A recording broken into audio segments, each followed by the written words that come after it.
There's a kind of boy every school overlooks. Quiet, careful, always in the back row, never asking for attention. Elijah Carter was that boy, a scholarship student at a school that had never quite made room for him, and Principal Whitmore thought he'd found the perfect way to remind everyone of that. Put him on a stage, in front of 600 students, at a piano no one had ever seen him touch, and let the silence do the rest. What Whitmore didn't know was what those quiet hands were actually capable of, and who had spent years putting it there. Just before we get back to it, I'd love to know where you're watching from today, and if you're enjoying these stories, make sure you're subscribed. The thing about Elijah Carter was that he had mastered the art of disappearing. Not literally, of course, but in the way that mattered most at Hargrove Academy, where the hallways smelled like polished oak and entitlement, where blazers had crests stitched above the chest pocket, and where every student seemed to carry themselves like the world already belonged to them, Elijah had figured out how to take up as little space as possible. He sat in the back row. He kept his blazer buttoned all the way up. He never raised his hand first, even when he knew the answer. He ate lunch at the corner table by the window that faced the parking lot rather than the courtyard, where everyone else gathered in clusters of noise and laughter. He was 13 years old, the only kid at Hargrove on a full academic scholarship from the city's youth enrichment program, and he had been here 8 months. 8 months of learning the rules without anyone explaining them. 8 months of figuring out which hallways to avoid, which teachers called on you because they expected you to fail, and which ones just forgot you were there. Both were fine by him. Both meant he could keep his head down and get through the day. That Tuesday morning started the same way every Tuesday started. Elijah walked through the front entrance with his backpack on both shoulders, which some of the older boys had once teased him about, said it looked like he was going hiking, but they'd stopped eventually when he didn't react, and he made his way to room 114, Mr. Pearson's language arts class, 4 minutes before the bell. He sat down, unzipped his bag, and pulled out his notebook. To anyone glancing over, it looked like a standard composition notebook, the black and white marbled kind you could get for $1 at a pharmacy. But if you opened it, you'd find almost no written words at all. Instead, page after page was filled with music, staff lines drawn by hand with a ruler, notes scribbled in pencil, sometimes crossed out, sometimes layered on top of each other, chords mapped out in small grids along the margins. A time signature changed 3 times on one page before he'd settled on something. It wasn't assignment work. It wasn't doodling exactly. It was something he did the way some people breathe, without deciding to, without thinking about it. He was deep into a passage he'd been working on for 3 days when the classroom door banged open and 2 boys came in loud, the way boys who didn't have to worry about being noticed always came in. Elijah capped his pen and flipped the notebook shut. Not quickly, not obviously, just quietly. It was a reflex. Room 114 had a keyboard along the back wall, an old Roland, the kind with slightly stiff keys and a pitch-bend wheel that stuck when the weather changed. It had been there since before Elijah arrived, pushed against the wall beside a shelf of dusty encyclopedias, and as far as he could tell, Mr. Pearson only used it during poetry units, when he occasionally played something soft in the background to set the mood. It sat unused most of the time. That morning, Elijah noticed during his free read period that one of the keys was stuck, the F above middle C, producing a faint, constant buzz even when nothing was being pressed. He recognized the sound immediately. He'd heard it before, knew exactly what caused it. A piece of debris. Sometimes a broken spring, but usually something wedged under the key, an eraser crumb, a corner of paper, even a broken fingernail. He'd fixed the same problem on his keyboard at home 4 times. He waited until Mr. Pearson stepped into the hallway to speak with another teacher. Then he slid out of his seat, walked to the back of the room, and gently pressed the key. He lifted it from the underside the way he'd been shown, carefully angling a pencil into the gap to clear whatever was lodged there. 30 seconds, maybe less. He was back in his seat before anyone really registered he'd moved. But Cameron Briggs had seen him. Cameron, who sat 2 rows over and who had a habit of performing commentary on everything that happened around him, loud enough for the nearest cluster of students to hear. Cameron, who wasn't mean exactly, but who enjoyed the performance of being noticed. "Yo, Elijah was messing with the keyboard," he said, to no one and everyone at once. Mr. Pearson came back in at that exact moment. Elijah looked up and started to explain. He hadn't been messing with anything. The F key had been stuck. But Mr. Pearson was already walking toward the Roland with a look on his face that Elijah recognized, the look of a man who didn't want a complication added to his already full day. He pressed a few keys. The keyboard worked. He turned around. "Elijah, I'd prefer you didn't touch equipment that isn't yours." "The key was stuck," Elijah said. He kept his voice flat and steady. "I fixed it." "I'm sure you meant well," Mr. Pearson said, in a tone that made clear he wasn't sure of that at all. "But please leave the instruments alone going forward." Elijah nodded and said nothing more. There was nothing more to say. He should have left it there. And in a way, he did. He went back to his notebook. He sat through the rest of class. He didn't speak again.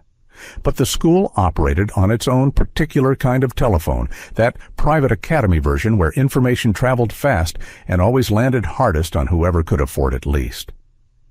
By second period, he'd heard his own name twice in conversations he wasn't part of. By lunch, he knew it had gotten back to someone in the main office. He found out the rest at the end of the school day. Principal Harold Whitmore's name appeared on the school's website above a black and white photo of a man in a dark suit who looked like he'd never once been surprised by anything. When he had the kind of face that expressed everything through the space between his eyebrows, the slight pinch of them when he was displeased, the deliberate smoothing of them when he wanted to appear neutral. He'd been at Hargrove for 11 years. Every parent who mentioned him used words like standards and discipline and results. What they were really saying was that Whitmore kept the school looking like what they'd paid for it to look like. He ran assemblies the way generals ran briefings, tightly, efficiently, with the implicit message that your presence was a privilege being extended rather than a right being honored. He gave speeches about excellence and character that used the word "we" to mean the institution, not the students. He had the particular talent of making every public correction of a student feel educational, like something being done for the student's benefit, while everyone watching knew it was something being done for his own. Elijah was called to the office during the last 20 minutes of his final class. He sat across from Principal Whitmore in a chair that was positioned just slightly lower than the one behind the desk. Elijah had noticed that before, on the one other time he'd been in this office for an orientation meeting in September. He didn't know if it was intentional. He suspected it was. Whitmore let him sit in silence for a moment before speaking. "Mr. Carter," he folded his hands on the desk. "Do you know why you're here?" "I think so," Elijah said. "The keyboard in room 114 is school property." "Oh, you tampered with it." "I fixed a stuck key," Elijah said. "The F above middle C was producing a buzz. I cleared the obstruction." Whitmore tilted his head slightly. "And you know how to do that?" "Yes." There was a pause. Something shifted in Whitmore's expression, not softened exactly, but recalibrated. "Elijah, I don't doubt that your intentions were good, but there is a process. School equipment is maintained by our facilities staff. Students do not handle instruments, computers, or any school property without authorization. Is that understood?" "Yes." "The issue," Whitmore said, drawing out the word slightly, "is that this isn't simply about the keyboard. It's about the kind of student you're choosing to be at this school. Hargrove has a reputation, one that took decades to build. Every student here is a reflection of that." Elijah listened. He had learned over 8 months that what was required in these moments was stillness. Not submission exactly, but the strategic offering of silence, which adults in authority almost always interpreted as acceptance. "I've decided," Whitmore said, "that a private conversation isn't sufficient here. Actions that involve school property and disrupt the classroom need to be addressed in a way the whole school community can learn from." Elijah looked at him. "Tomorrow morning, during the all-school assembly, you'll be asked to address what you did. We have a piano in the gym. Since you're clearly so interested in our instruments—" A small, deliberate pause. "You'll have the opportunity to demonstrate what you know." Elijah's throat tightened, not visibly, but it tightened. "You want me to perform," he said. "I want you to stand in front of your peers and take accountability," Whitmore said. "If you can play, play. If you can't, then perhaps this is a lesson learned." There it was, the whole architecture of it, clean and ugly at the same time. Whitmore didn't know whether Elijah could play or not. He didn't care. Either outcome worked. Either Elijah fumbled in front of the whole school, in which case the image of a scholarship kid out of his depth stuck. Or Elijah refused, which could be framed as defiance. The performance wasn't the point. The exposure was. Elijah nodded. He picked up his bag. He walked out. The hallways after school had a particular quality of sound, looser, layered, voices bouncing off the marble floors, and Elijah moved through them the way he always did, not rushing, but not lingering. While he caught pieces of conversation as he passed. Someone already knew. Of course, someone already knew. "Whitmore's making that scholarship kid play piano tomorrow." "He doesn't even play piano, does he?" "That's kind of the point, I think." Laughter. Elijah didn't slow down. Ms. Alvarez was standing near the music room doorway as he passed, a stack of folders tucked under one arm. She had the look of someone who'd been standing there deliberately rather than coincidentally. She was the school's music teacher, early 30s, quietly intense, the kind of person who heard everything without seeming to be listening. She met his eyes for a moment. Her mouth opened like she was going to say something. Then her jaw closed again. She looked down at her folders. Elijah kept walking. He didn't blame her. He understood the calculus. She had a job, a department to run, a paycheck. Getting between a student and the principal, especially over something as intangible as fairness, wasn't a battle that came with backup. He had no reason to expect anything from her. He expected nothing from anyone at this school, which was the cleanest way he'd found to survive it. He took the bus home, sat by the window, and watched the city change as it moved away from the academy's neighborhood and back into his own. The buildings got smaller and closer together. The streets got busier with people who moved differently, purposefully, practically, without the performance of ease. His mother was on a 12-hour shift. She worked nights this week. The apartment was quiet when he got home, the way it was quiet most afternoons. Not empty exactly. Because his grandmother's things were still on the shelves, even though she'd been gone 2 years. Because the kitchen still smelled like the candles his mother burned. Because the walls held sound somehow, but solitary. He dropped his bag on the kitchen table and stood in the hallway outside his bedroom for a moment. The door was open. His room was small but organized in the specific way of a person who used every inch intentionally. Books stacked by height on the shelf, clothes folded, a poster on the wall of John Coltrane, half his face in shadow, saxophone in hand, that he'd found at a thrift store and that his mother had helped him frame with cardboard and tape when they couldn't afford a real frame. And against the far wall, under the window, the keyboard. It was an old Casio, ivory-colored once, but now the shade of old teeth. Yet with keys that had been repaired so many times they wore it plainly. Tape over 2 cracked keys on the upper register. Handwritten labels on 3 of the lower ones that had lost their markings. Small pieces of white electrical tape with letters drawn in permanent marker. A sustain pedal connected by a cord that had been resoldered at the jack.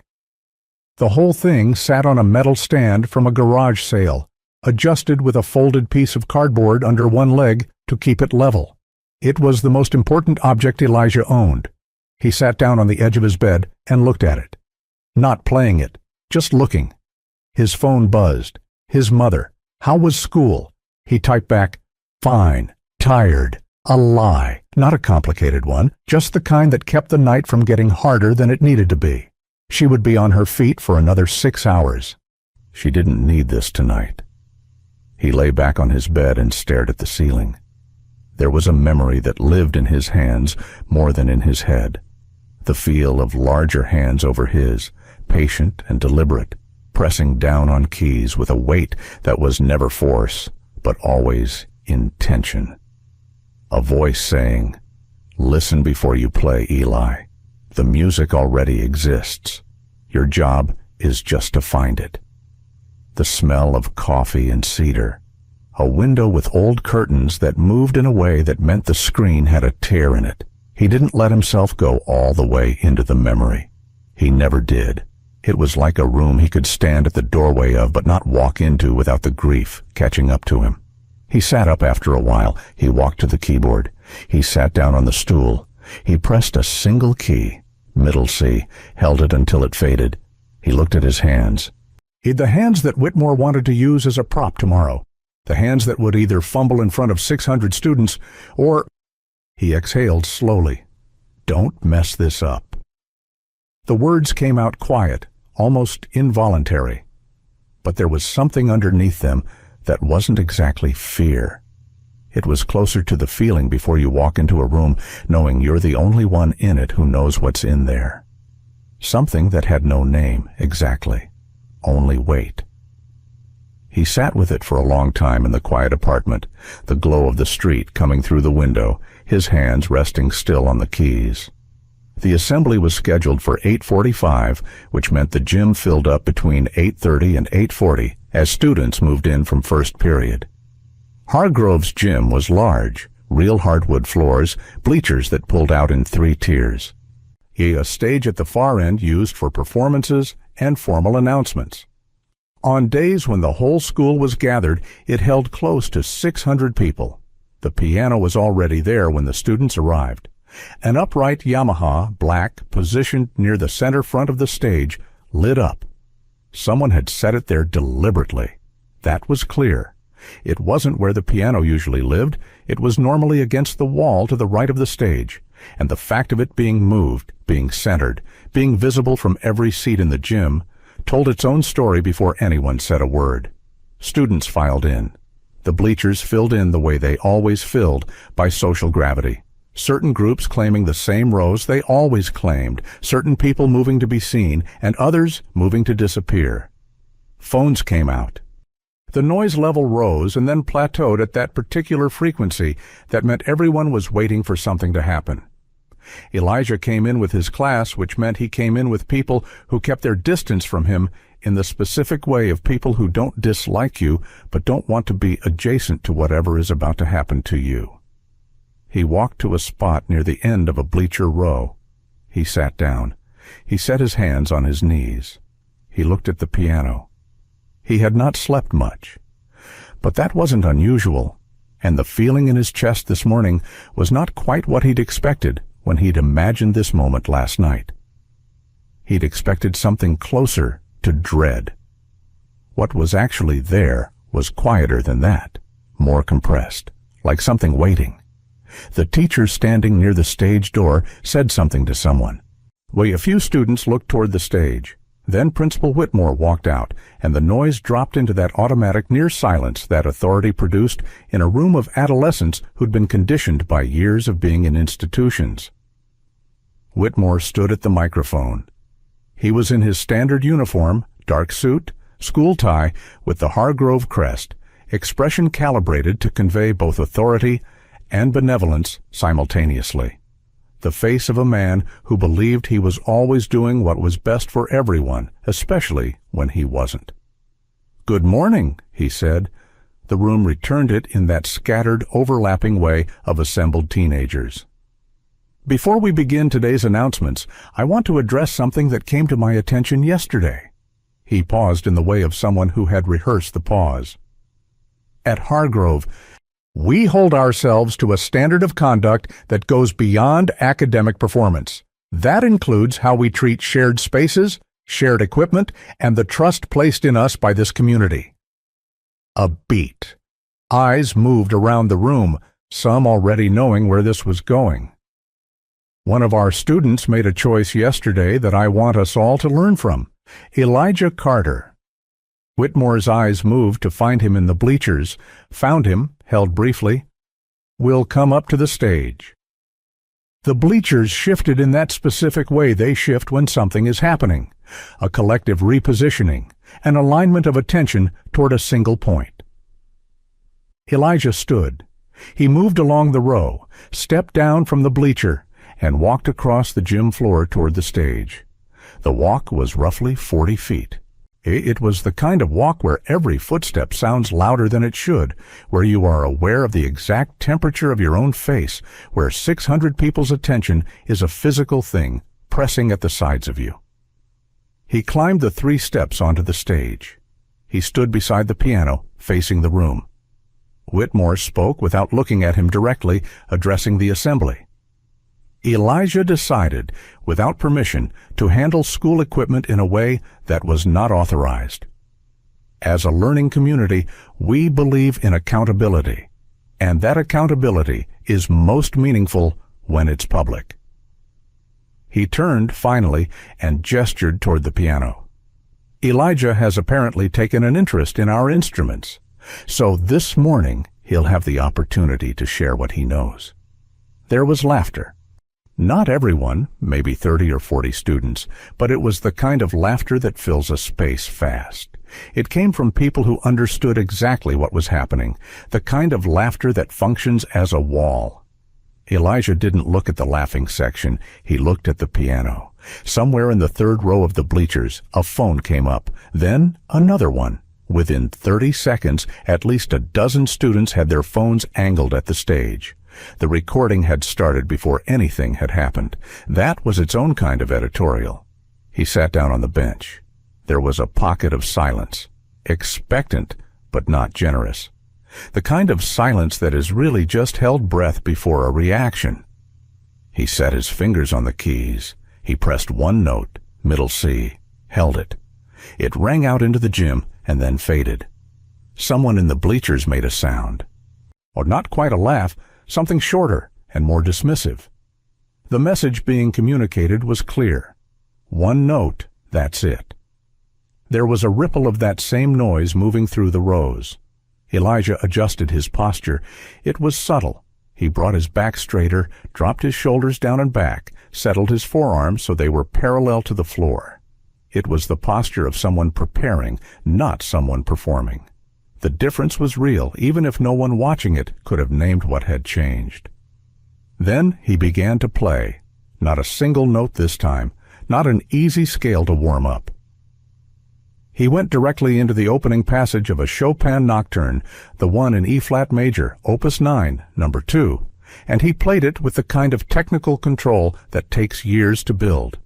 The kind that isn't about flashiness, it's about economy. Or every note sitting exactly where it belongs. The left hand building the harmonic foundation with a rolling precision, while the right moved through the melody with a lightness that seemed like it shouldn't be possible from the same person, the same hands.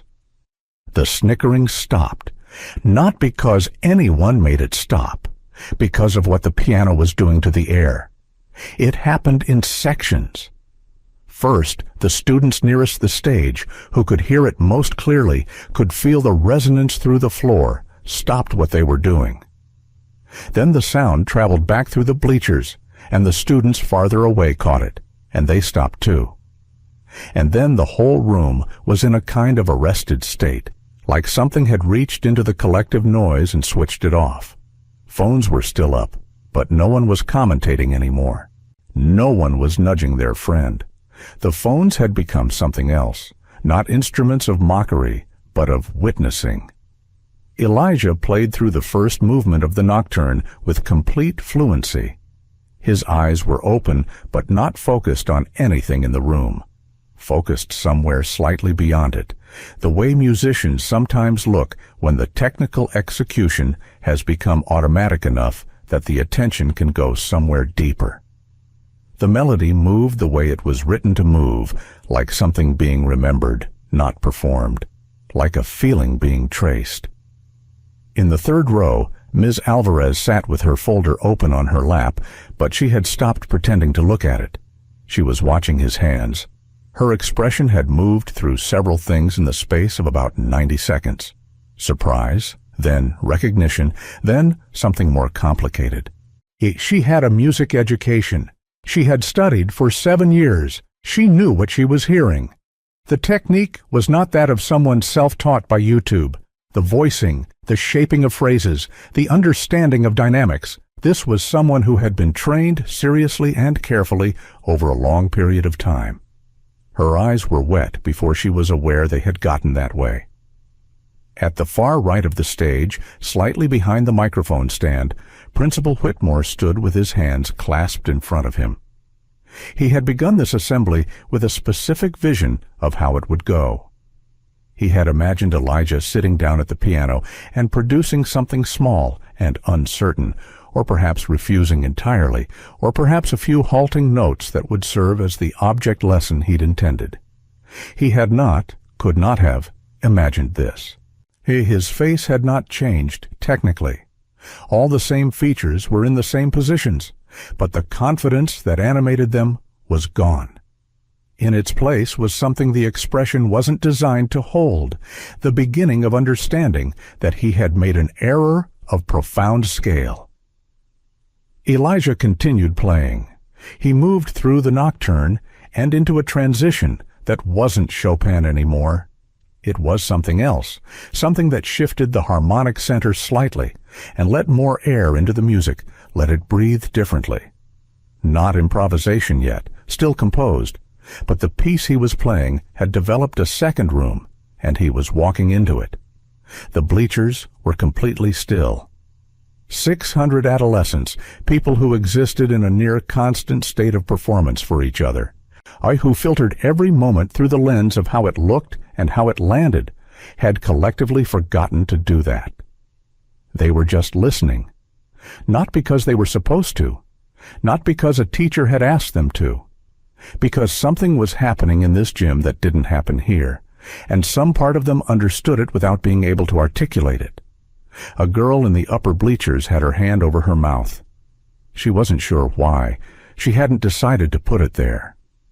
2 boys in the lower row had straightened up from the slumped posture they'd walked in with and were leaning forward slightly, elbows on knees, watching Elijah's hands move.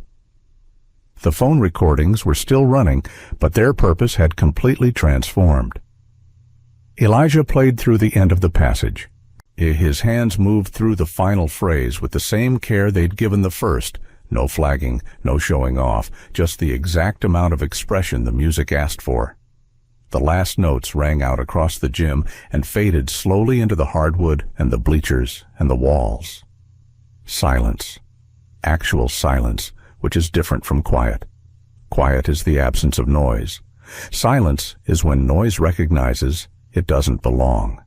It lasted several seconds, long enough to mean something. Then, one clap started.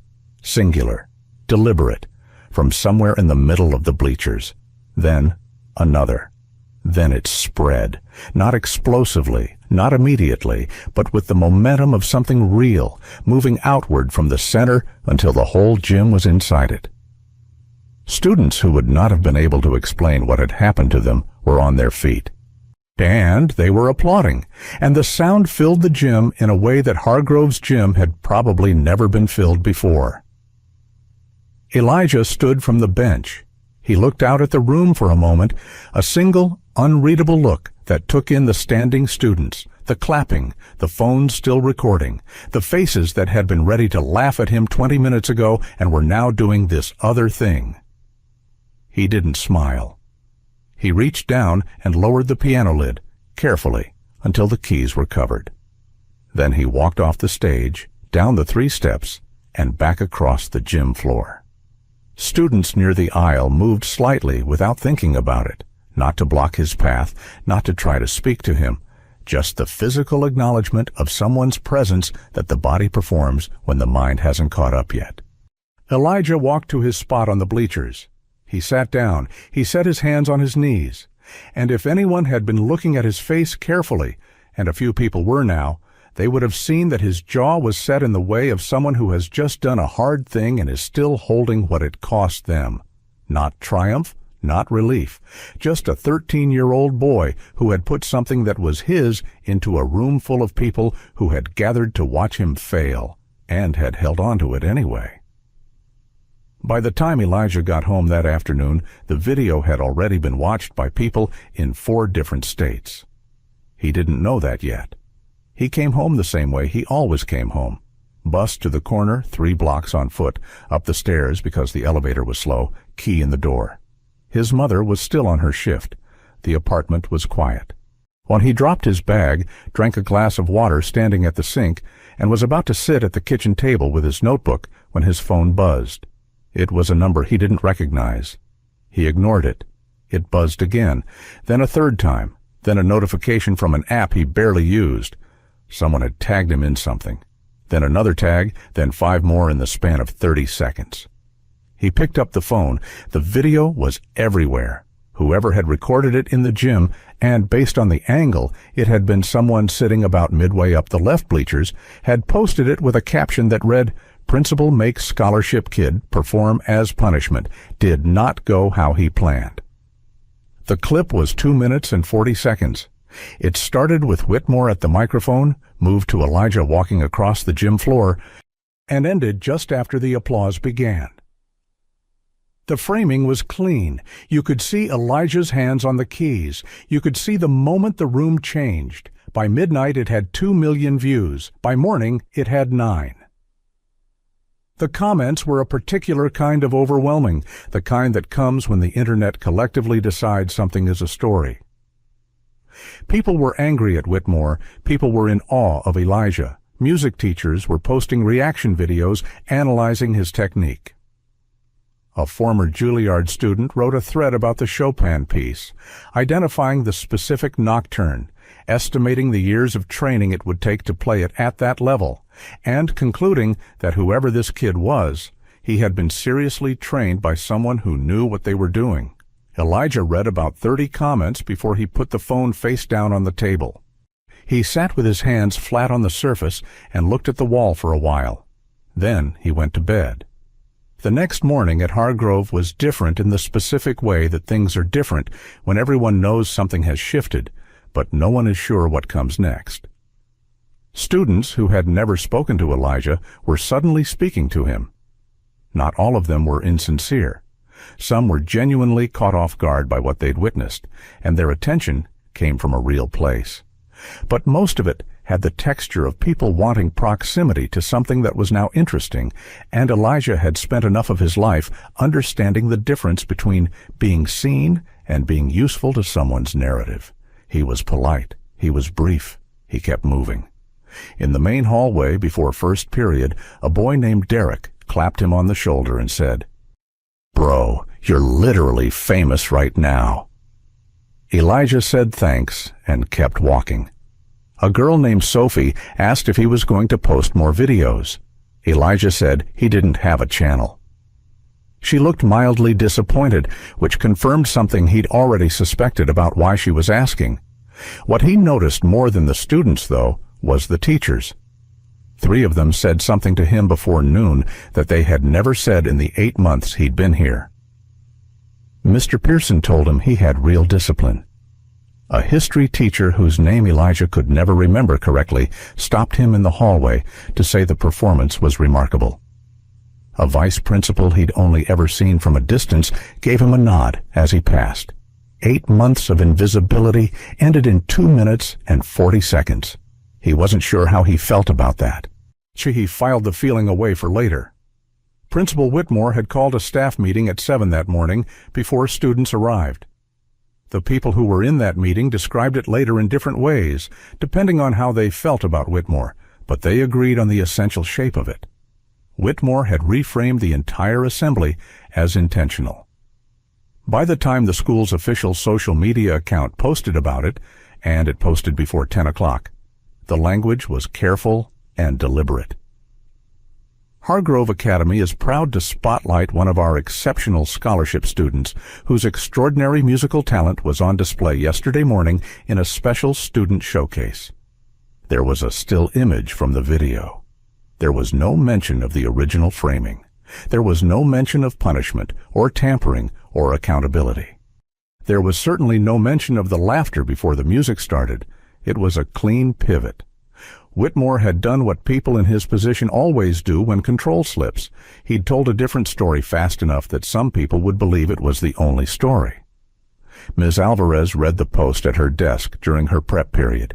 She set her phone down and pressed her fingers together until her knuckles were pale. She found Elijah at the end of the day, near the side exit that led to the bus stop.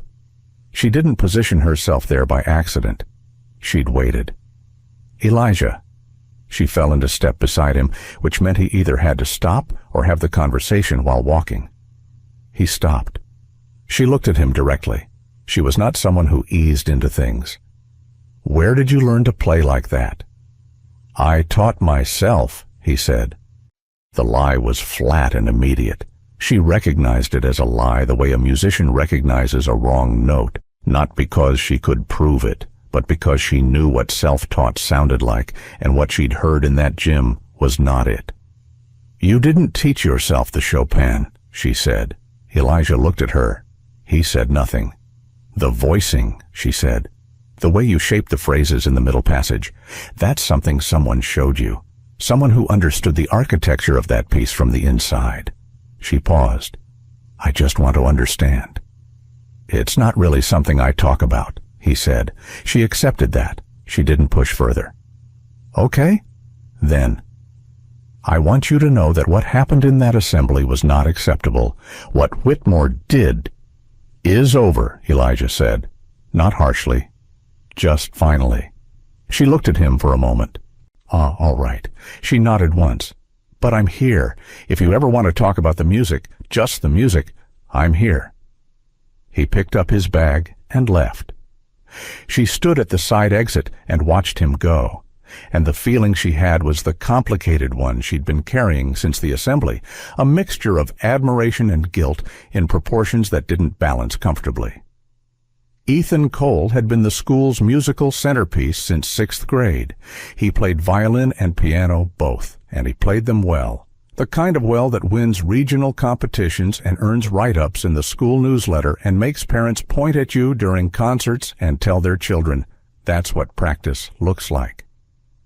He was 15, 2 years ahead of Elijah, and his identity at Hargrove was so deeply fused with being the musical prodigy that he'd stopped thinking of it as one thing about himself and started thinking of it as the whole thing.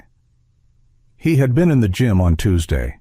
He'd recorded it too, briefly, before lowering his phone. He spent 2 days processing what he'd witnessed, telling himself the angle was flattering, telling himself the acoustics in the gym made everything sound better, telling himself it was one piece, a party trick. It didn't mean anything. By Thursday, when the comments from actual music professionals were circulating online and people were openly calling Elijah the most talented student Hargrove had ever produced, Ethan had crossed from processing into something uglier. He started with rumors the way you start a small fire, carefully, with things that were just plausible enough to spread. He told 2 people that he'd heard the video was edited to enhance the audio quality. He mentioned to someone else that he'd seen a tutorial online of the same Chopin piece, and it wasn't actually that hard if you watched enough videos. He said casually to a group at lunch that he thought it was interesting nobody was talking about how Elijah had basically learned everything from YouTube and was being treated like a prodigy for it. The rumors didn't stick the way he'd hoped. The video was too clean, the response from actual musicians too credible. But they added a low-level friction to the attention Elijah was receiving, a faint question mark that Ethan had placed there deliberately, hoping it would grow. Elijah heard the rumors third-hand by Thursday afternoon.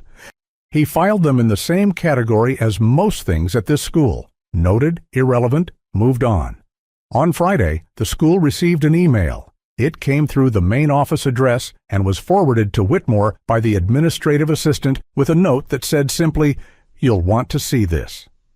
The email was from the outreach coordinator at the Aldrich Conservatory, a music institute about 40 minutes outside the city, with a junior fellowship program for students between 12 and 16. They had seen the video. They were inquiring about Elijah Carter, specifically whether he was enrolled in any formal music training and whether the school would be open to facilitating a conversation. Whitmore read the email twice. Then he called the administrative assistant back and told her to hold any responses to outside inquiries about Elijah until further notice. Danielle Carter worked 12-hour shifts 3 days a week and spent the other 4 holding the rest of life together. The groceries, the bills, the small repairs the building super never got to, the phone calls to her mother in Atlanta, the laundry that always seemed to regenerate. She was 38, and she moved through her days with the efficiency of someone who had learned that time was not a resource to be enjoyed, but managed. She loved her son with a completeness that she wasn't always sure she expressed adequately, because expressing things required time, and time was the one thing that was always short. She paid attention to him in the specific way of parents who can't always be present. She read the silences. She noticed the way he carried himself when something was wrong versus when he was just tired. She watched his hands. She found the video Friday evening, sitting at the kitchen table after he'd gone to his room. She'd seen a notification someone had texted her, a coworker who'd sent it with 3 exclamation points, and the message, "Is this your Elijah?" She watched it. She watched it again. Then she sat at the table for a long time, hands wrapped around a mug that had gone cold. She wasn't surprised by his ability. She had always known it, had heard him practicing through the wall of his room, had seen the notebook filled with music. He had understood enough of what his grandfather had poured into those early years to know it had taken root deeply. She was not surprised that he could play like that. What moved through her, sitting at the kitchen table, was something more specific. The image of her son walking across a gym floor toward a piano, alone, with 600 people waiting for him to fail, and choosing to sit down anyway. She pressed her fingers to her mouth. When he came out for water, she was still at the table. "You were going to tell me?" she said, not angry, just asking. He stopped. He looked at the phone on the table. Something moved across his face that was close to relief, the particular relief of a thing you've been holding alone finally being known. "I didn't want you to worry while you were working," he said. She nodded slowly. Come sit down." He sat across from her. "Tell me what happened," she said. "From the beginning." He did. He told her about the keyboard in room 114, the accusation, the office, Whitmore's face, the walk across the gym. He told it plainly, without dramatics, the way he always told things. She listened without interrupting. When he finished, she was quiet for a moment. "Did you know," she asked, "that you could handle it?" He thought about this honestly. "I didn't know how they'd react. I just knew I could play." She looked at him across the table. "Your grandfather would have had things to say about that man." He almost smiled. It didn't quite make it to the surface, but it was close. That night, after his mother had gone to bed, Elijah went to his room and stood in front of the keyboard. He opened the storage compartment built into the back of the Casio's base, a space his grandfather had built in himself years ago, adding a thin wooden panel over a small hollow, just large enough for papers and small objects. He had opened it before. He knew what was in it, but he opened it again now. The letter was there, single sheet, folded twice, written in his grandfather's handwriting, small, precise letters that leaned slightly to the left. "Eli, by the time you find this, I may not be around to explain it, so I'll say it here, where the music lives. People will try to decide your worth for you. Teachers, principals, audiences, critics, all of them will look at your hands before they look at your eyes, and they will measure what they see against what they expected, and the measurement will never be fair. Do not let their math become yours. You are not performing for them. You never were. You are continuing something longer than your life and longer than mine. Play like you know that. I love you, boy. Grandpa Ray Elijah folded the letter carefully and set it back. He sat on the bench. He pressed middle C again, held it, let it fade. Then he just sat in the quiet, the letter resting where it always rested, his grandfather's words settling in him the way they did each time. Not like new information, but like something that had always been true and just needed to be read again to stay true. The news about the Aldrich Conservatory's email did not stay in the main office. Nothing did, really. Schools had their own particular version of the way small towns work, or where information moved through the support staff, and the long-tenured teachers, and the parents who volunteered and ended up knowing more than anyone officially told them. By Monday of the following week, Ms. Alvarez had heard about it from the administrative assistant who handled scheduling, who'd seen the email before Whitmore locked it down. She went to Whitmore's office that morning during her prep period. She sat across from him and asked directly whether the school intended to respond to the conservatory's inquiry. Whitmore told her the school was evaluating all outside communications carefully, given the current level of media attention, and that decisions about student representation would be made at the appropriate administrative level. It was the kind of answer that meant no while being unsayable as no. Ms. Alvarez left his office knowing two things: that Whitmore was not going to do anything that gave Elijah more visibility unless he could control that visibility, and that she was going to have to decide how much of this she was willing to watch from the sidelines. He announced it in a Tuesday morning assembly, smaller than last week's, just the upper school, framed as an opportunity the school was proud to extend to an exceptional student. Elijah Carter would represent Hargrove Academy in the Regional Youth Music Competition, held in 3 weeks at the Hargrove Performing Arts Center downtown. The competition was district level, with judges from 3 accredited conservatories. The winner received a citation and a scholarship supplement. Whitmore presented it as recognition, as pride, as the school celebrating one of its own. Elijah sat in the bleachers and listened and understood immediately what it actually was. The competition was real. The opportunity in it was real. But the way Whitmore had packaged it was not generosity. It was management. By putting Elijah in a formal, high-stakes setting under the school's flag, Whitmore accomplished 3 things. He controlled the narrative around Elijah's talent by making himself part of it. He transferred accountability. If Elijah performed brilliantly, Hargrove took credit. If he struggled publicly, it was a student who didn't rise to the occasion, and he elevated the stakes around Elijah to a level designed to produce pressure rather than opportunity. It was elegant in its way. Elijah gave Whitmore credit for that. He didn't say any of this out loud. After the assembly, Ms. Alvarez found him in the hallway. "I didn't know he was going to announce that," she said. "I know," Elijah said. "The competition is legitimate. The judges are legitimate." She paused. "But the conditions he's setting up around it, I don't think this is what it's being presented as." "No," Elijah agreed. She looked at him carefully. "I'd like to work with you, formally, after school sessions, in the music room, with a real training structure." She said it plainly, not as an offer so much as a proposal between equals. Not because Whitmore announced anything, because what you have deserves to be developed properly. Elijah was quiet for a moment. He thought about the letter. He thought about what it had cost his grandfather to pour everything he had into teaching a child, knowing the industry would not make space for what he'd built. "Okay," he said. Ethan escalated the week Ms. Alvarez's sessions with Elijah began. He started with Elijah's practice schedule. The music room had a sign-up sheet for after-school use, a paper sheet on a clipboard hung outside the room's door, with 1-hour slots marked by student name. It was an honor system. Nobody supervised it. On Tuesday, Elijah arrived at the music room at 4 o'clock for a slot he'd signed up for the previous Friday.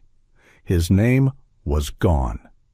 Someone had written over it, not crossed it out, but written a different student's name directly on top of it in ink darker than Elijah's pencil.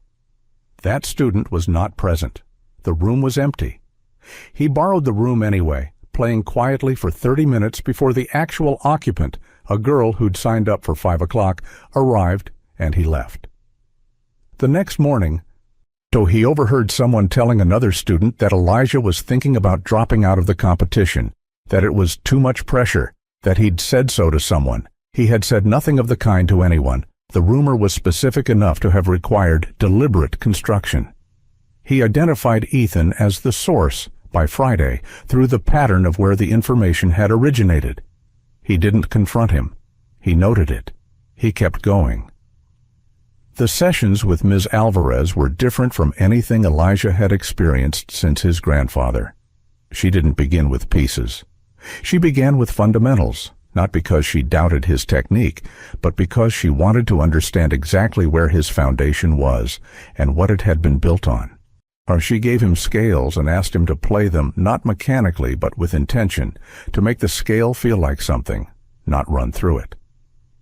She asked him to play passages with his eyes closed and then describe what he'd heard.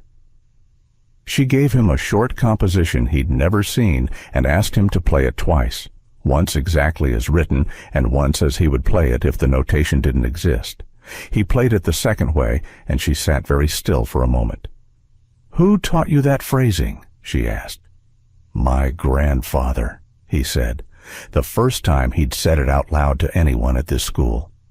She waited, not pushing, just making space. He told her a version of it, not everything, but the shape. Raymond Carter, who had played jazz professionally from his late 20s until his early 50s, who had made records that were reviewed seriously and then largely forgotten, who had ended up teaching, first formally, then privately, then just to his grandson in a small apartment with an old Casio keyboard and a patience that never seemed to reach its limit. "Is he still playing?" Ms. Alvarez asked. "He passed 2 years ago," Elijah said. She nodded. "I'm sorry." No performance around it, just the words. "He taught me the classical pieces because he said you had to know the architecture before you could take it apart," Elijah said. "He started me on Journey when I was 6, moved me to Chopin by 8. But what he really wanted me to hear was the jazz, the way a phrase could breathe if you let it, the way the emotion could sit in the pause before a note as much as in the note itself." Ms. Alvarez was writing nothing down. She was just listening. "He said the best musicians were the ones who could tell the truth through the music," Elijah said. He didn't mean literally, he meant honestly, that the audience could hear when you were hiding. She was quiet for a moment. What happened to his career? Elijah looked at the keys. He had a recording that was supposed to be released through a label in the early 80s, a full album. It was ready. He paused. The label's A&R director told him the sound was too sophisticated for what they thought black jazz artists should be doing. They wanted something more commercial, simpler. He refused to change it. They dropped him. A white musician recorded a version of one of his compositions 2 years later and was nominated for an award for it. He said it without heat. Just the facts, arranged plainly. Grandpa Ray never recorded professionally again. The music room was very quiet. He kept the compositions, though, Elijah said, in a notebook. He was working on one when he died. Never finished it. He paused. "I've been trying to figure out how to finish it." Ms. Alvarez set down the pencil she'd been holding. "Then that's what you play at the competition," she said. Danielle found Elijah at the keyboard late that Thursday night, later than he should have been awake on a school night, bent over a notebook covered in the same cramped musical notation she remembered seeing in his grandfather's hands. She stood in the doorway for a while without speaking. Then she said, "You should sleep." "I know," he said. He didn't stop writing. She came and sat on the edge of his bed, the way she used to when he was small. "How's it going with Ms. Alvarez?" Good, he said. She listens different than most teachers. She listens to what you're doing, not to what she expected you to do. Danielle nodded. She looked at the notation. That's his, she said softly. Not a question. Yeah. She was quiet a moment. He was working on it for a long time. I remember he called it the piece that wouldn't let him alone. Elijah looked up from the notebook. He said some pieces were like that, she said. Like they had their own timeline. They weren't finished when the composer was ready. They were finished when the piece was ready. She paused. I think he knew he wasn't going to get to finish it. I think he left it for you. Elijah looked back at the notation. She stood up. She put her hand briefly on the back of his head, a small gesture, quick and practiced. Don't stay up too late. I won't, he said, which was what he always said. She went back to her room. He kept writing. The call came on a Friday afternoon, during the window when Whitmore was typically in his office for administrative review. He had placed it himself, using the direct line for judge communications that was printed on the competition's official materials. The conversation lasted 11 minutes. He described himself as Hargrove's principal, expressed his enthusiasm for the competition, and mentioned, conversationally, tangentially, carefully, that Elijah Carter was a scholarship student whose preparation had been somewhat unconventional, whose formal training background was not entirely clear, and who could be a bit unpredictable under pressure. He framed it as context. He framed it as transparency. He did not raise his voice. He did not make explicit requests. He simply placed a set of impressions into the minds of people who would be sitting at a judging table in 2 weeks. It was not something that could be proven. That was the point. That same Friday afternoon, Elijah walked into the music room and sat at the upright piano Miss Alvarez had reserved for him. The room was empty. The light came in flat and gray from the windows along the far wall. He opened his grandfather's notebook to the last page with notation on it. The piece stopped at the 43rd measure. After that, empty staves. The lines drawn, the space ready, the music not there yet. He read through the 43 measures slowly, not playing yet, just hearing it in his mind. Then he set his hands on the keys. He played what existed. He played it the way his grandfather had played everything, with care and intention and the particular kind of honesty that doesn't announce itself. Then he reached the 43rd measure, and instead of stopping, he kept going. What came next was imperfect, searching. Some of it landed in the wrong place, and he course-corrected and tried again. But it was real. It was his. And underneath it, if you listened for it, you could hear something of Raymond Carter in the lines. The way the left hand moved, the space left for silence, the sense that the music was being discovered rather than performed. He played for an hour. He wrote down what he found. When he finally stopped, the light in the room had gone from gray to almost nothing. He sat in the near dark for a moment. Then he closed the notebook. But he stood up from the bench with the particular straightness of someone who has decided something without fully knowing they were deciding it. Whatever Whitmore had set in motion, the competition, the framing, the pressure, the quiet sabotage, it was real. It was coming. And it was not designed for Elijah to succeed inside it. He knew that. He was going anyway. He was going to play his grandfather's music in front of people who had no idea what they were about to hear. He was going to finish what Raymond Carter started, and no amount of positioning from Whitmore, no manufactured rumors from Ethan, no stacked deck or tilted table was going to change what happened when his hands found the keys. He had learned that much from Tuesday. He picked up his bag. He turned off the light. He walked out. The sessions with Ms. Alvarez ran Monday through Thursday, 4 to 5:30, in the music room at the end of the East Corridor. She had cleared the schedule herself, moved a sophomore ensemble to Wednesday mornings, and rearranged her own planning periods to protect the time. She didn't tell Whitmore she'd done it. She just did it. The training was not what Elijah had expected, which was part of what made it work. He had expected drills, repetition, the kind of structured preparation that competitions demanded. Clean technique, reliable execution, nothing that could go wrong. Instead, Ms. Alvarez spent the first session just listening to him play through the grandfather's composition, all 43 existing measures, without stopping him or writing anything down. When he finished, she sat with it for a moment. "You're protecting it," she said. He looked at her. "When you play it," she said, "you're holding it carefully, like it might break. That's not what it needs." He didn't respond immediately. He thought about it. "Play it like he already finished it," she said. "Like it's complete.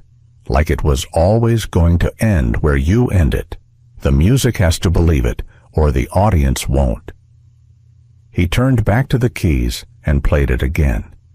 Something shifted in the second pass, a quality of commitment that hadn't been there before, a willingness to land fully on notes he'd been approaching tentatively. Ms. Alvarez sat back in her chair. "There," she said quietly. "That's it." They worked from that principle outward, not perfecting the piece so much as finding the confidence inside it. She pushed him on the improvised section, the part past measure 43, that was fully his. She asked him to play it differently each session, faster, slower, with more space, with less. She wanted him to understand the material so deeply that no version of it could surprise him. He came in every day. He stayed past 5:30 most nights. The school was still divided, and Ethan was still the quietest architect of that division. He had moved past rumors by the second week of training.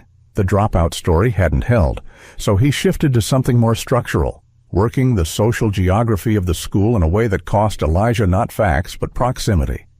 He positioned himself near the students who'd been warming to Elijah and redirected their attention subtly, reframing Elijah's quietness as arrogance, his focus as dismissiveness. He doesn't really want friends here. He's just using the school for exposure. It was effective in the specific way that social pressure on 13-year-olds is always effective, not decisive, but draining. Students who'd been friendly to Elijah in the first week began to drift back toward the safer orbit of not being involved. Elijah noticed. He said nothing. What he couldn't ignore was what happened on the Thursday before the competition. He arrived at the music room at 4 and found the door locked. Not the regular lock, the secondary bolt that required a facilities key, not Ms. Alvarez's standard room key. A handwritten note on the door from the facilities office stated the room had been booked for a maintenance inspection, 4 to 6. There was no maintenance inspection. The room was dark and empty when he looked through the small window in the door. He went to find Ms. Alvarez. She was in the staff room, reading, and she stood up the moment she saw his face. "The room's locked," he said. She went immediately to the facilities office. The clerk told her the booking had come through the standard system, a request entered online using the staff portal. She asked who had filed it. The clerk checked. The name on the file was a substitute teacher who hadn't been in the building in 3 weeks. Ms. Alvarez came back and told Elijah what she'd found. They looked at each other with the shared understanding of people who recognize a pattern. "We'll use my classroom," she said. It had an old upright in the corner, one with a key that stuck in the upper register. They worked for 2 hours anyway. When Elijah left at 6:15, he was tired in a way that went past the muscles, a bone-level tiredness that comes from performing against resistance for long enough that resistance starts to feel like the default condition. He stood outside in the cold for a moment before heading to the bus stop. He thought about quitting. Not stopping the music, never that, but the competition, the whole machinery of it. He could step back. Tell Whitmore something had come up. Remove himself from the performance and the exposure and the deliberate friction that surrounded it. He stood there long enough to really consider it. Then he thought about measure 44. The first note passed where his grandfather had stopped, the moment the piece became partly his. He thought about what it had felt like to play it all the way through for the first time. The feeling not of performance, but of continuation, of something being carried forward by hands that had been shaped for exactly this.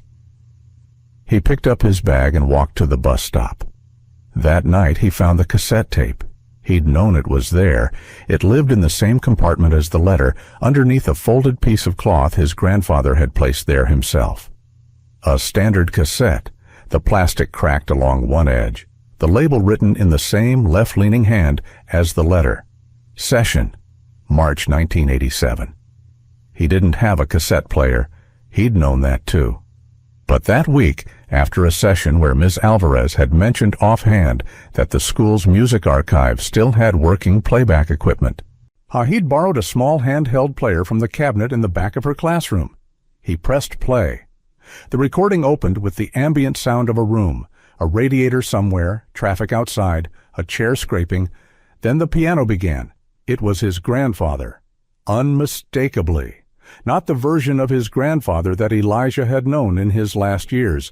Quieter, slower, working around a stiffness in his right hand that he never complained about. This was Raymond Carter in the fullness of it, at whatever age he'd been in 1987, playing with a fluency and an emotional depth that hit Elijah somewhere below the sternum. The piece on the tape was not the unfinished composition. It was something else, an improvisation, raw and unrepeatable, the kind of playing that happens when no one is watching and the musician is talking to themselves. It moved from a blues structure into something more open, then into passages that had the formal clarity of composed music, even though they weren't. It was imperfect in the way real things are imperfect, a missed note in the third minute, a phrase that didn't quite resolve before the music moved on, and it was more alive because of that. Elijah listened to the whole thing. 12 minutes. Then he sat in the quiet. He understood something now that he hadn't quite understood before, not intellectually, he'd always known it, but in the deeper way that things move from knowledge into the body. His grandfather hadn't played for the industry, hadn't played for the label that dropped him, or the critics who forgot him, or the musician who stole his composition. He had played because the music was real and because honesty was the only way to meet it. The imperfection on the tape wasn't failure. It was evidence of someone telling the truth. That was what Elijah needed to take into the competition, not the perfect performance, the honest one. He set the tape player down. He sat at his keyboard. It was past 11, too late to play with any real volume, so he pressed the keys softly, barely making sound, running through his grandfather's piece with a gentleness that wasn't restraint so much as intimacy. Just him and the music in the dark, no audience, no stakes. Somewhere in the middle of the improvised section, he realized he was smiling, not performing it, not deciding to. Just the expression that appeared when something true was happening and the body recognized it before the mind caught up. He kept playing.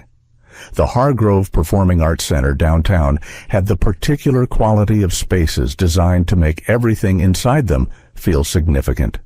High ceilings, warm light falling in columns from fixtures above the stage. Rows of seating that curved slightly inward, wrapping the audience around the performance like cupped hands.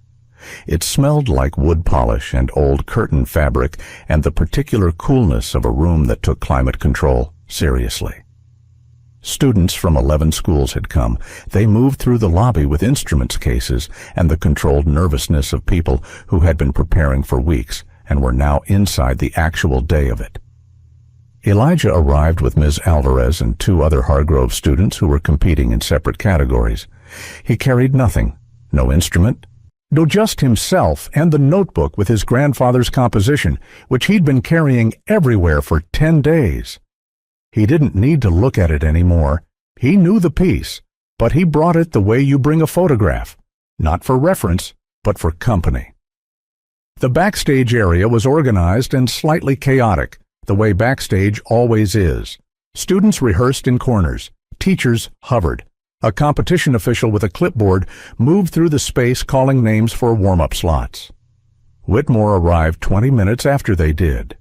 He moved through the backstage space with the particular authority of a man in his institutional context, nodding to other principals, exchanging brief handshakes, wearing the school's confidence the way a blazer is worn. He spotted Elijah near the warm-up piano and crossed to him. Elijah. He said it the way you say someone's name when you want to establish a room's worth of distance inside 2 syllables. I want a word. Ms. Alvarez, who was standing close enough to hear, stayed exactly where she was. Whitmore positioned himself so that his back was partially toward her. Today is an important day for this school, he said. His voice was low, measured, carrying that particular tone of concern that isn't concern. I know you've been working hard. I want to make sure you're ready. Competitions like this, the judges have high expectations. They're looking for discipline, precision, students who represent their schools with the kind of maturity that reflects serious training. A pause. I hope today isn't going to be another situation where things go a different direction than planned. The implication was clean and deliberate. Don't do what you did in the gym. Play what they expect. Don't embarrass this school. Don't embarrass me. Elijah looked at him steadily. He said nothing. Whitmore held eye contact for a moment, then nodded once, the nod of someone who has said what he came to say, and moved back toward the other administrators. Ms. Alvarez stepped up beside Elijah. She didn't comment on what she'd heard. She just looked at him directly and said, "Play your truth, not his version of it." Elijah nodded. He found Ethan in the corridor outside the warm-up room 40 minutes before the competition began. Ethan was sitting against the wall, violin case across his knees. Now, not doing anything, just sitting with the expression of someone whose mind is somewhere unpleasant. He looked up when Elijah approached, and something moved across his face that wasn't quite defensiveness, but was adjacent to it. Elijah didn't have a speech prepared. He hadn't planned to say anything, but he sat down beside him, not confrontationally, just sat, and after a moment said, "You've been working against me for 2 weeks." Ethan's jaw tightened. "I don't know what you're talking about." "Yeah, you do," Elijah said, quietly, without heat. "The practice slot, the rumors, the maintenance booking." He paused. "I'm not here to argue about it. I just want to understand why." Ethan said nothing for a long moment. His hands moved on the violin case, adjusting a clasp that didn't need adjusting. "I've been the best musician in that school since I was 12, he said finally. His voice came out lower than he'd probably intended, tighter. "Every assembly, every concert, every newsletter, my parents have told every person they know, my whole—" He stopped, started again. "And then you sit down at a piano you've never touched in front of the entire school, and everybody forgets I exist." Elijah let that sit. "You've been playing your whole life, too," he said. "Not like that." "You don't know how you play," Elijah said. "Because you've been playing for the result, for the newsletter. You don't know what you sound like when nobody's watching." Ethan looked at him. "That's the only version that matters," Elijah said. He stood up. "Play for you today. See what happens." He walked back toward the warm-up room. He didn't look back. Behind him, Ethan sat with the violin case across his knees and the particular expression of someone who has just been handed something they needed but hadn't expected to receive. The competition ran in order of school assignment. Hargrove was 7th. Elijah sat in the wings and listened to 6 other students perform, some technically clean, some emotionally present, one who was both. The judges sat at a long table below the stage, 3 of them, making notes without showing their faces much. He thought about Whitmore's call. He had no evidence of it. Ms. Alvarez had told him she suspected it had happened based on the tightness of the initial judge's brief when schools were announced. He couldn't prove it. It didn't matter. Whatever impressions Whitmore had planted, they were already planted. The only thing he could do about them was play. His name was called. He walked onto the stage. The lights were warmer from up here than from the seats, and they narrowed the visible world. The audience was there, present but indistinct, the way an ocean is present beyond a shoreline without being fully seeable. The piano sat at center stage, a Steinway grand, lid fully open, black finish catching the light. He sat down. He adjusted the bench slightly. Habit. He set his hands on his lap for a moment, not on the keys, just breathing, letting the room exist around him without trying to manage it. Then he set his hands on the keys and began. He opened with the classical movement, the structured, composed first half of the piece, the foundation his grandfather had built in those 43 measures. It was precise. It was controlled. The kind of playing that makes judges sit straight because it is unmistakably the product of serious, sustained training.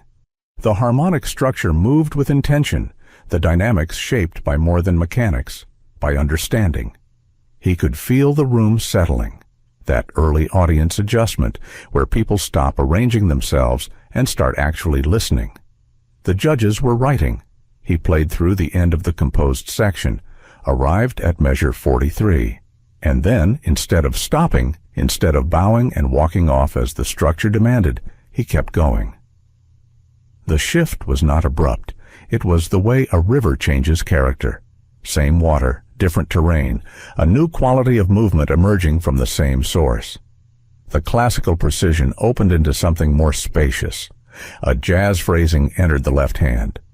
The right hand found a melodic line that was his grandfather's voice and his own at once, the call and response structure Raymond Carter had used in the 1987 recording, transformed by time and grief and the specific understanding of a boy who had grown up in the echo of it.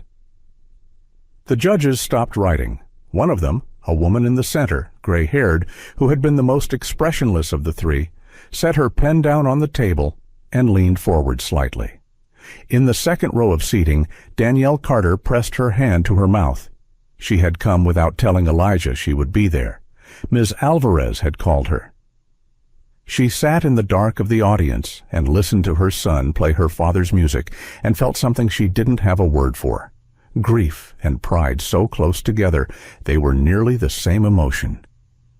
And the music moved through its improvised section with the quality the tape had given him. Not perfect, not cautious, but honest.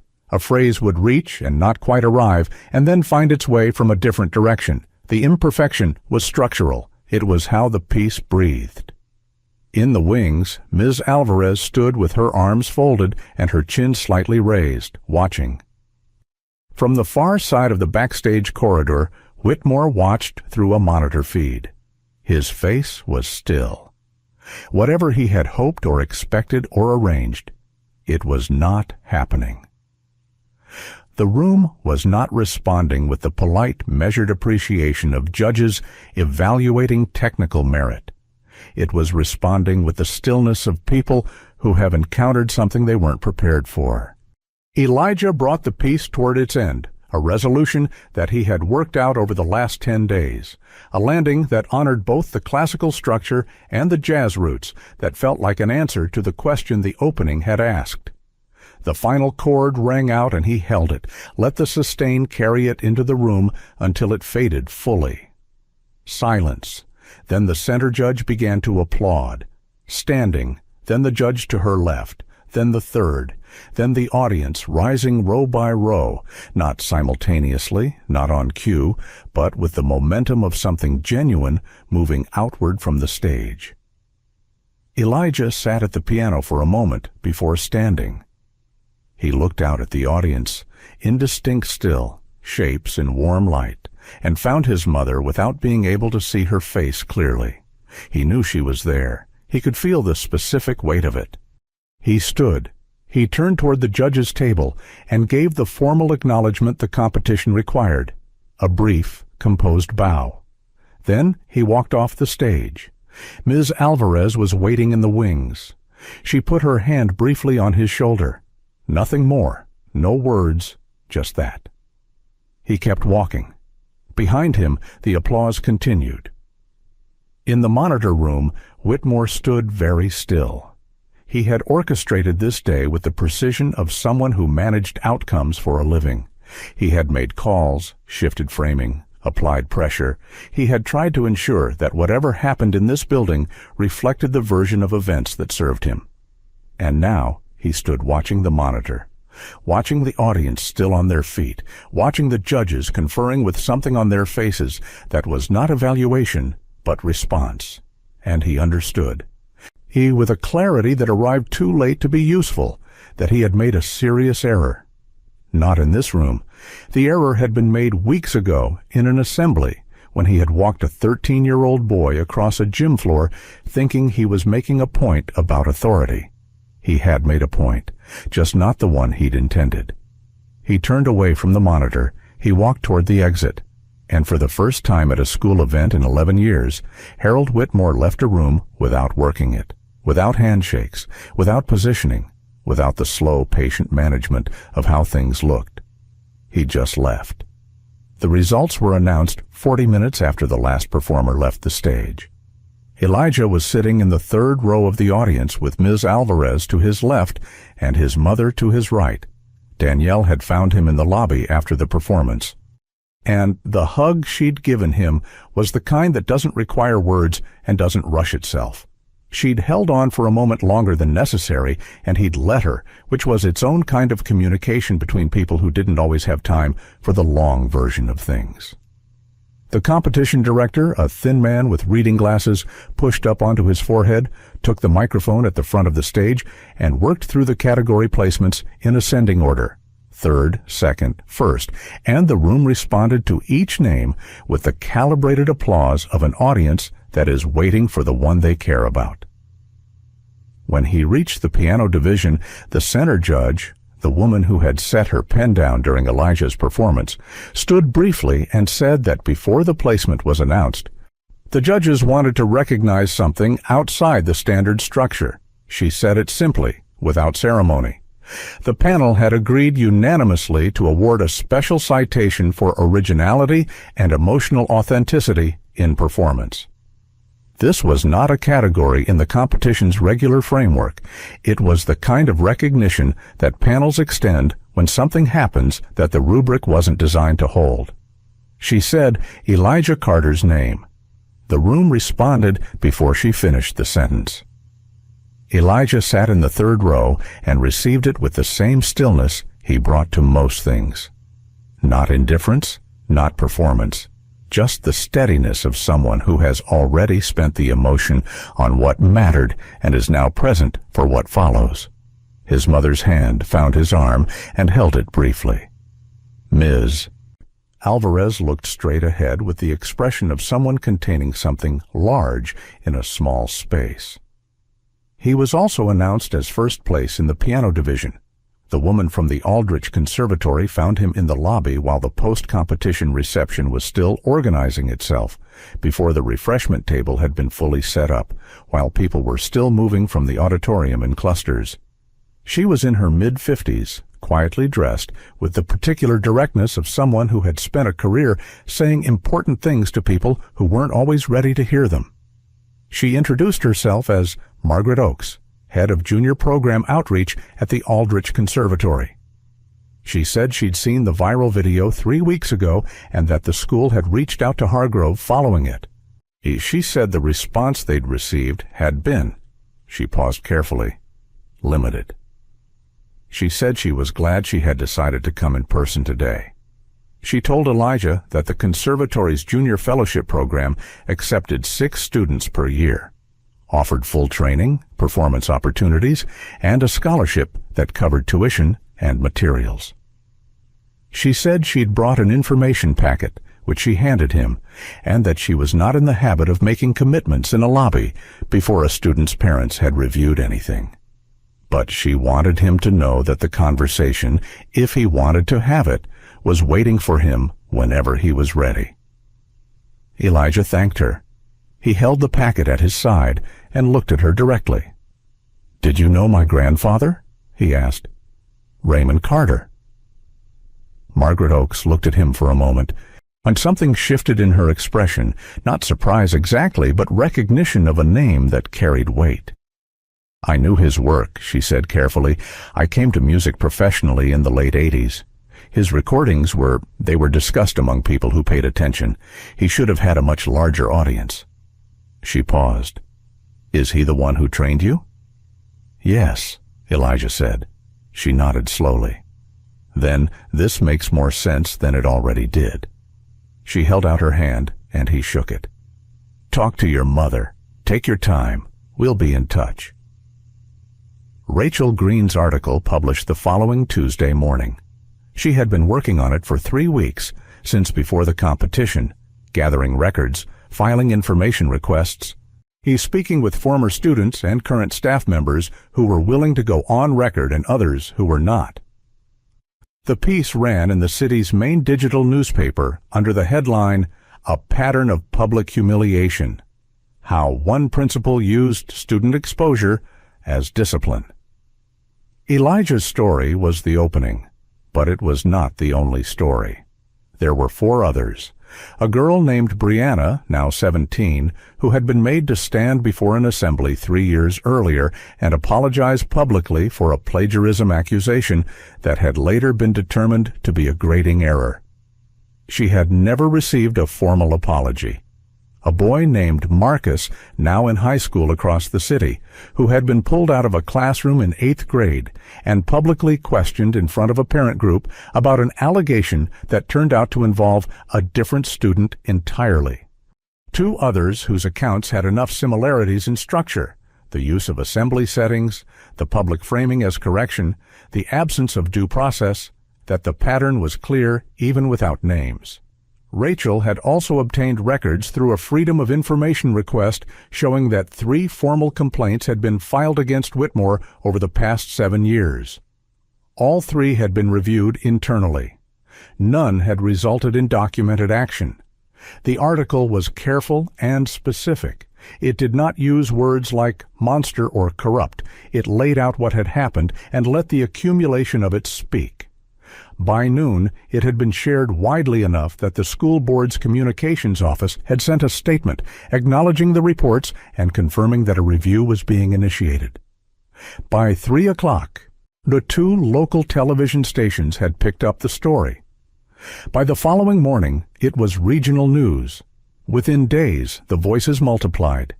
They came forward in the way that people come forward when they see someone else say the thing they'd been holding privately, not all at once, but steadily, each one making the next slightly easier. Former students who had graduated years ago, parents who had raised concerns informally and been managed rather than heard. A teacher who had left Hargrove 4 years earlier and who had written a letter of concern to the district that had been, as far as she knew, filed and forgotten. The school board called an emergency session on Friday of that week. Elijah was not present at the meeting. Neither was his mother.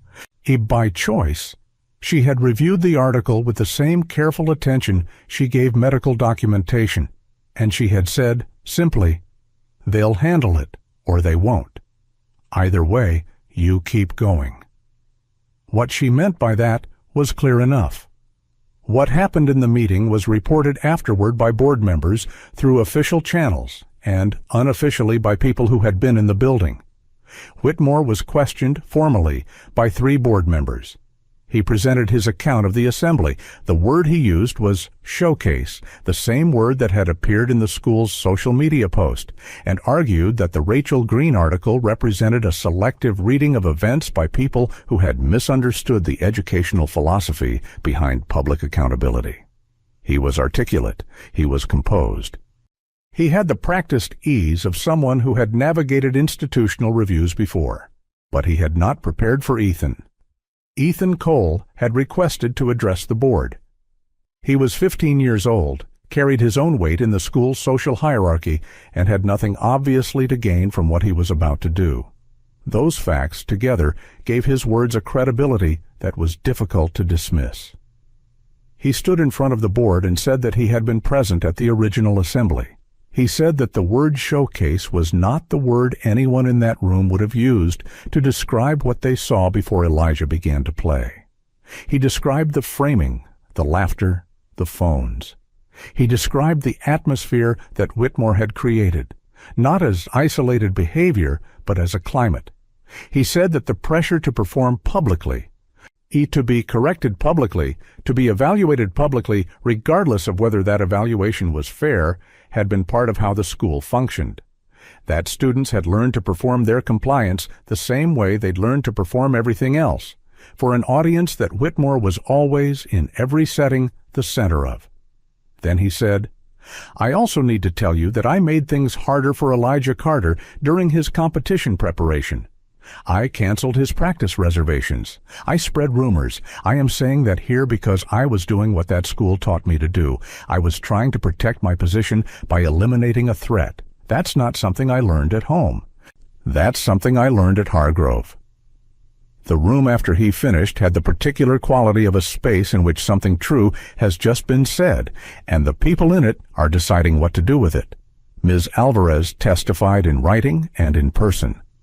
Her written statement covered what she had witnessed the morning of the original assembly, the framing, the mocking introduction, the laughter she had not stopped, and what she had done afterward, which was not enough, and what she wished she had done instead, which she described without self-protection or extenuation. She did not excuse her silence by listing the professional risks she'd been weighing. She named them and said they had not been a good enough reason. In person, she addressed Whitmore directly, briefly, without drama. She said she had worked in this school for 6 years, and that in those 6 years she had watched students absorb the message that their value was contingent on how they appeared to authority, that mistakes were opportunities for display rather than correction, that the institution's reputation mattered more than the individual's dignity. She said she had not said this loudly enough, soon enough, to anyone in a position to act on it. She said she was saying it now. Whitmore, sitting across the table, looked at her with the expression of a man who has run out of the right vocabulary for the situation and is reaching for words that no longer fit. When it was his turn to respond to the testimony, he said he respected Ms. Alvarez's perspective, but believed the characterization was unfair. He said that Hargrove's outcomes spoke for themselves. He said that difficult decisions in a school leadership role were frequently misunderstood in hindsight. The board chair thanked him for his comments. The deliberation did not take long. By late afternoon, the board had voted to place Whitmore on administrative leave pending the outcome of a formal investigation. His access to school premises and systems was suspended immediately. He was informed of this in a meeting with the board chair and a district representative, with a union liaison present, as procedure required. He left the building at 5:40 on a Friday. Students had gone home hours earlier. The hallways were empty. His footsteps on the polished marble floor were the only sound. There was no assembly, no microphone, no audience arranged to witness the lesson. On just the building that had run according to his understanding of how things should work. Quietly, firmly, with consequences for those who stepped outside the accepted shape of things. The irony was not subtle. He had believed in public accountability. He had built systems around it. He had used the watching eyes of 600 students as an instrument of control. Now, in an empty building with no one watching, he walked out. The silence he left behind was exactly the kind he had once wielded. He did not appear to notice. 3 weeks passed before things at Hargrove began to feel different in a way that was structural rather than just atmospheric. The interim principal, a woman named Dr. Sandra Lee, brought in from the district office, held a full school assembly on her 3rd day. She did not use it to correct anyone. She used it to introduce herself and to ask the students, directly and without performance, what they thought the school needed to do better. She wrote their answers on a whiteboard herself in her own handwriting, which someone later photographed and which circulated among the parent community as evidence of something real shifting. The public punishment policy was formally discontinued. A student advocacy committee was established with elected representatives from each grade. The practice room sign-up system was moved to a digital platform with administrator oversight and an audit log. A practical change that was also a statement about accountability, moving in a direction it hadn't before. Ms. Alvarez was appointed interim head of the music department while a formal search was conducted. She accepted with a condition that the department's programming be reviewed for equity in how resources, performance opportunities, and recognition were distributed across students. Dr. Lee agreed without negotiation. Elijah watched all of this from the same back row seat he'd occupied since September. He watched it without cynicism. He could see that the changes were real, but without full trust either, which was not the same as despair. It was more like the patience of someone who understood that institutions change slowly, and that the only honest thing was to watch and see. He was quieter than ever in some ways, and freer than ever in others. He accepted the Aldrich Conservatory Fellowship 2 weeks after the competition. After 3 conversations between his mother and Margaret Oakes and 1 visit to the campus, a set of connected buildings on the edge of a residential neighborhood, smaller than he'd imagined, with practice rooms that had good light and hallways that smelled like rosin and sheet music. He had walked through it and felt something he didn't have a specific word for. Rightness, maybe. The sense of a space that was shaped for what he did rather than shaped for everything else, and having him try to fit inside it. He would finish the school year at Hargrove, then transition to the conservatory in the fall. He was 13, and his life was about to change in the way that lives change when someone finally puts you in the right room. He was not overwhelmed by this. He was, in the most private part of himself, deeply glad. What the final performance at Hargrove was Ms. Alvarez's idea, proposed carefully, accepted by Elijah after a few days of thinking about it. Not a competition, not a showcase, not an assembly where attendance was mandatory and the structure of the thing implied hierarchy. Just an invitation, a notice posted on the school's bulletin boards and sent through the student email system. Elijah Carter will perform in the main hall Friday at 4 o'clock. All are welcome. No dress code, no program, no assigned seating. By 3:50 on Friday afternoon, the main hall was full. Students sat on the floor when the chairs filled. Teachers stood along the walls. Dr. Lee was there, near the back. Parents who had driven from across the district were there. Some who had read the article, some who had watched the viral video weeks ago, and some who had simply heard through other parents that something worth seeing was going to happen. Danielle Carter sat in the front row, which Ms. Alvarez had quietly reserved. She was in her scrubs. She had come directly from a shift that had ended an hour earlier, had not gone home to change. She sat with her back straight and her hands folded in her lap, and her face arranged in the expression of a woman who has not slept quite enough for quite a long time, and who is, nonetheless, completely present. The piano was the same upright from the gym, moved here deliberately at Elijah's request. Not the Steinway Grand from the competition, not a better instrument. The same one from the day of the assembly, with its slightly stiff action and its particular tone, warm in the middle register and a touch bright at the top. Elijah walked in from the side door. He was wearing what he wore most days: dark pants, the school blazer, the ordinary clothes of a 13-year-old on a school day. He had not dressed up for this. That, too, was deliberate. He sat down on the bench. The room was already quiet. Not the held breath quiet of people waiting to be impressed.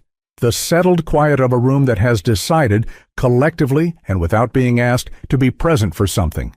He adjusted the bench. He set his hands on his lap. He looked at the keys for a moment, not hesitating, just arriving. Being here. Then he began. He opened with something none of them had heard him play before, a short, simple piece, one his grandfather had written for him when he was 6 years old. Not technically demanding, intentionally not. How it was the kind of music a patient teacher writes for a child's hands, shaped around what small fingers can do, full of space and gentleness. Elijah had not played it publicly before. He had barely played it since he was small. He played it now, in this room, in front of all these people, the way a person returns to the first language they learned, not to show that they speak it, but because it is the truest version of what they want to say. The room received it in silence.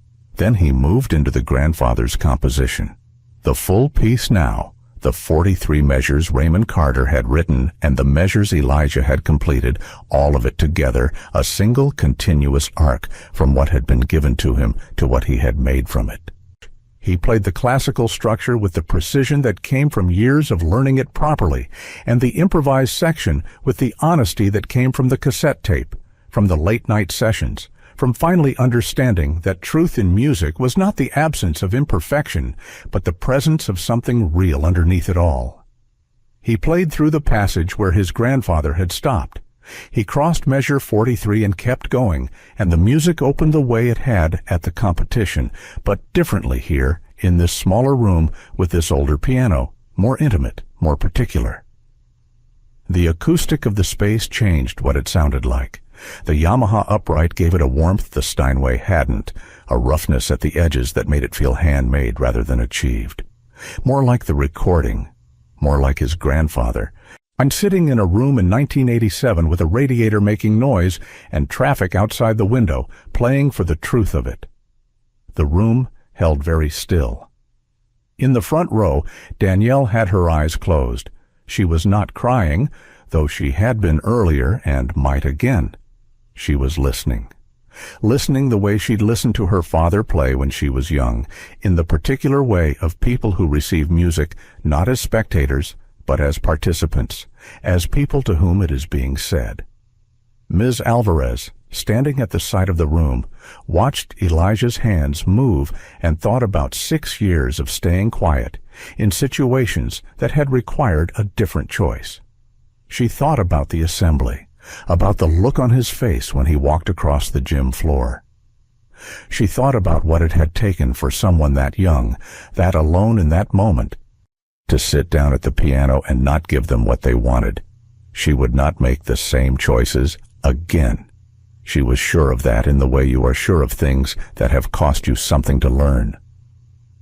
Ethan sat midway back in the crowd, his violin case at his feet. He had come because he had wanted to, not from obligation, not from the social calculation that had governed so many of his choices in this school.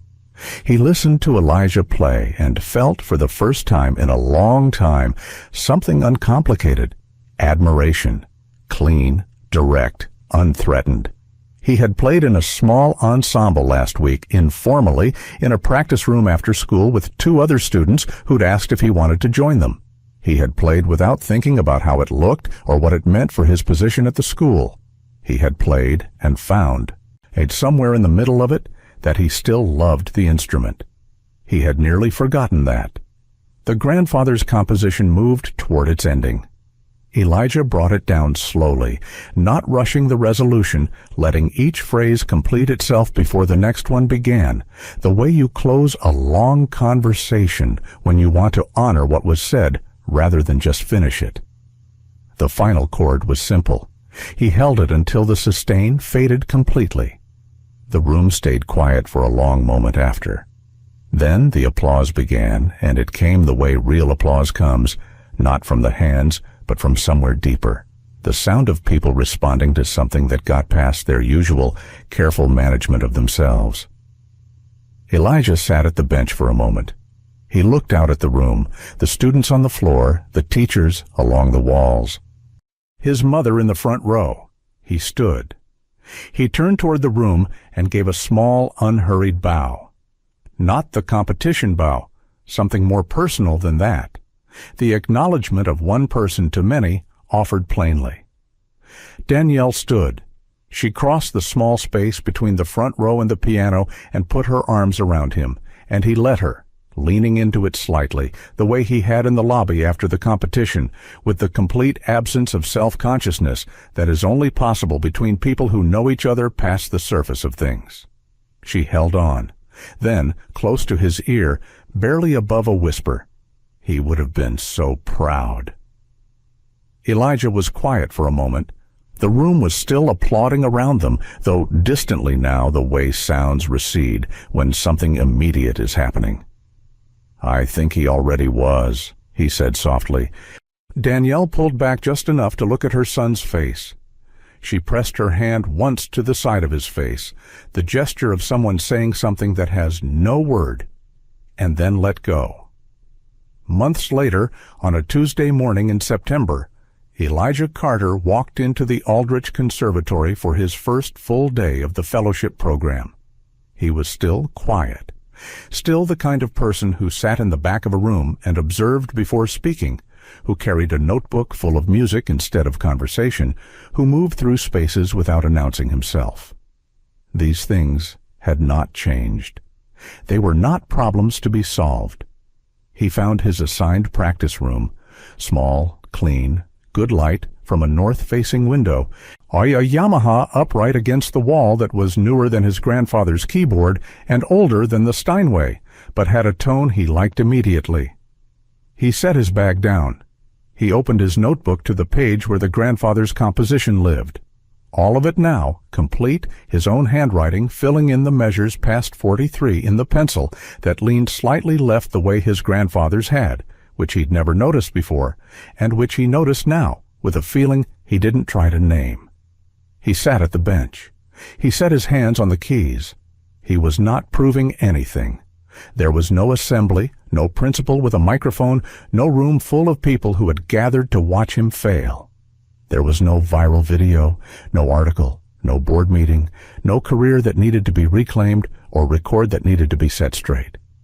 There was a room with good light and a piano and a notebook full of music. He began to play, and the music that came was the truest thing he knew how to make, not because it was perfect, but because it was honest. Because it carried something forward, because somewhere in the notes and the silence between them, Raymond Carter was still teaching, and Elijah was still learning, and the distance between them had become something the music could cross. They tried to use his hands to break him, but when his fingers touched the keys, they didn't just hear music, they heard the truth. When the world tries to use your silence against you, does it change what you carry inside, or only who finally gets to hear it? If this story moved you, hit like and subscribe. We have more stories that stay with you long after they end.